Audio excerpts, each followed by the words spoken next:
Over the last few years, every once in a while, I occasionally get a video popping up on my feed about the greatest wealth transfer in history.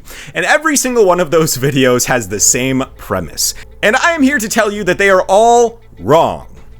Mostly. You see, there is secretly a greater wealth transfer happening right now. And it's much bigger than anyone can imagine. Everyone from Wall Street to cable news has been buzzing about an epic wealth tsunami about to wash over younger generations. The headline claim, baby boomers and their elders will transfer a jaw-dropping $84 trillion in assets to their heirs by 2045. This intergenerational handoff, branded as the Great Wealth Transfer, is hyped as the largest in history. News articles breathlessly report that boomer parents will rain money on millennials and Gen Z, supposedly making them the richest and luckiest people to ever live. Indeed, even the New York Times dubbed it the greatest wealth transfer in history, noting that an estimated $16 trillion is slated to change hands just over the next decade alone. The narrative sounds simple.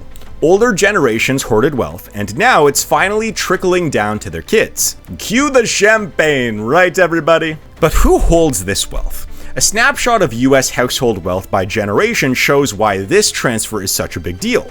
Baby boomers, in orange, currently hold about half of all household wealth, far more than Gen X, in red, or millennials, in pink. The silent generation, gold, still holds around 12%, much of which will pass on in the coming years. The mainstream view portrays this as an unprecedented windfall for today's 20 and 30-somethings. Cerulli Associates, the research firm behind the 84 trillion estimate, finds that about 72.6 trillion of that will go directly to heirs. Over 53 trillion is coming from the baby boomer households alone. Now, for context, that single generation holds a massive share of America's assets, roughly half of the nation's $160 trillion in wealth built up from decades of rising home values, stock market booms, and 401ks. By sheer volume, this is by far the largest generational wealth handoff ever seen. One CNBC wealth editor even noted he's now convinced this will indeed be the largest transfer of wealth in history, possibly totaling over $100 trillion when it's all said and done. Outlets like Forbes and Money have run optimistic pieces about millennials becoming the richest generation ever thanks to this influx. The mainstream narrative paints a picture of inheritances raining down like a monsoon, closing generational wealth gaps and possibly solving all money woes of today's 20 and 30-somethings. However, we're gonna pour some cold water on all of these theories. Most millennials and Gen Zers are not about to become overnight billionaires. I hate to break it to you. The mainstream story conveniently glosses over the fact that the vast majority of young people will inherit little to nothing at all. Now let's break down the money for everyone stuff that I've been hearing and tell you why it's pretty misleading. So most people that are Gen Z and millennials will receive exactly $0 from this transfer. Despite all the hype, only a minority of Americans actually receive any inheritance at all. One survey found that a mere 22.5% of people reported ever getting an inheritance, meaning that roughly 3 out of every 4 people will never get a dime passed on to them. The uncomfortable truth is that many families simply don't have significant wealth to pass down. If your parents rent their home or drained their 401ks in their final years, you're not getting a magical windfall. For many, the only thing coming their way from when grandma dies is an old photo album and a ceramic cat collection. And even among those who do get something, the distribution is skewed like a ski jump almost. The wealthiest 1% of families have received on average $2.7 million in inheritances, while the least wealthy families average just about $6,100. So you read that right, the richest dynasties, not even families, dynasties, inherit $447 for every $1 that working class families inherit. So a tiny elite gets multi-millions each, while the typical American inheritor might get enough to pay for a car loan. In fact, the median inheritance out of the 1/4 of Americans that actually get an inheritance is only around $69,000. Nice. Now, for most millennials and Gen Z, a $69,000 windfall might actually help pay down student loans or make a dent on a potential mortgage or a down payment on a house. But it's not buy a yacht and retire at 35 levels of wealth. Now, one also damper on this wealth transfer dream is that depending on where you live in the world, you might have to pay a giant chunk of tax depending on what you inherit.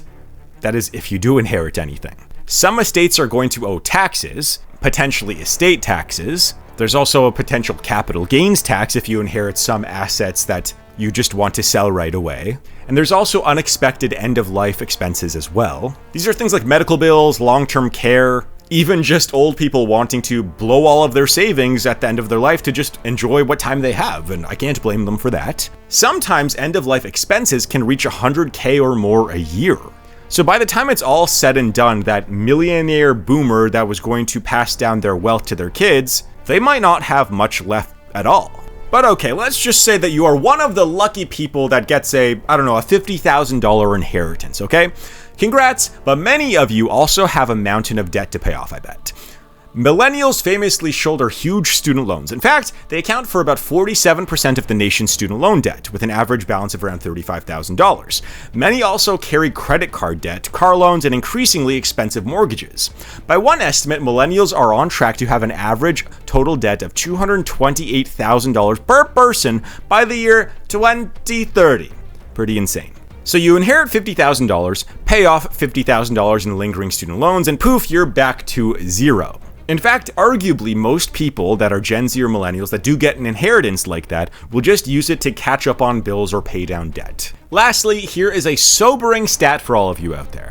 Of that $84 trillion, about $35.8 trillion, or 42%, is coming from extremely high net worth individuals, who are right now just over 1% of the population. So translation, almost half of that wealth transfer, of that $84 trillion that you see pop up on your feed, almost half of that are just from 1% of families. So if you're a millennial hoping for a piece of that $84 trillion, check your family's net worth first. But given all this, the idea that millennials and Gen Z as groups will suddenly close the wealth gap with boomers it's optimistic, to say at best. You see, when you really break down that $84 trillion number into its parts, it doesn't look so good. In fact, a study from the Federal Reserve Bank of St. Louis found that millennials as a generation will have 30% less wealth than expected, given the experiences of earlier generations at the same age. Inheritance will boost the occasional person's bank account by quite a lot,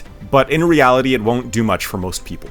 And meanwhile, the real greatest wealth transfer is kind of happening under the surface right now. And in fact, this comes from the billionaire class. During the pandemic, America's billionaires saw their collective wealth skyrocket by 70%, and corporate profits jumped by 50%. Meanwhile, total wages and average salaries for workers only rose by 17% during that time. In short, the rich got richer while workers' pay barely kept ahead of inflation. And over the last few decades, this trend is even more pronounced. Between 1990 and 2020, US billionaire wealth soared by 1,130%. And no, that is not a typo, everybody.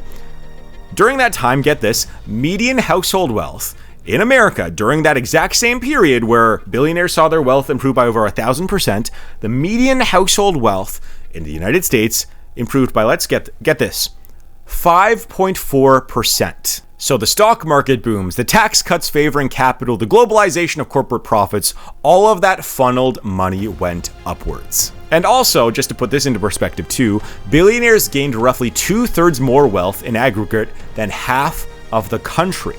You see, that is really the greatest wealth transfer in history, and it is happening right now, and no one wants you to focus on this. And when you combine the two things that what this video is about, with how the inheritances are really just staying at the top 1% and getting passed down to the 1%, along with the top 1% getting richer and richer and richer, this is leading to an economic age that I will call neo-feudalism, where pretty much you are destined to stay in your economic class that you are born into. The richest people will own all the land, have a lot of the real estate, and even if you're born to a middle-class family making the median income, you're just going to be stuck there and stuck paying bills for the rest of your life. Now, the scary thing to think about is that this is actually the most common way that the economy has been in the history of humankind. You know, one of the premises that I've always had on this channel is that there is a chance that the middle class was just a blip in human history, and that everyone having a fair shot at life and becoming wealthy,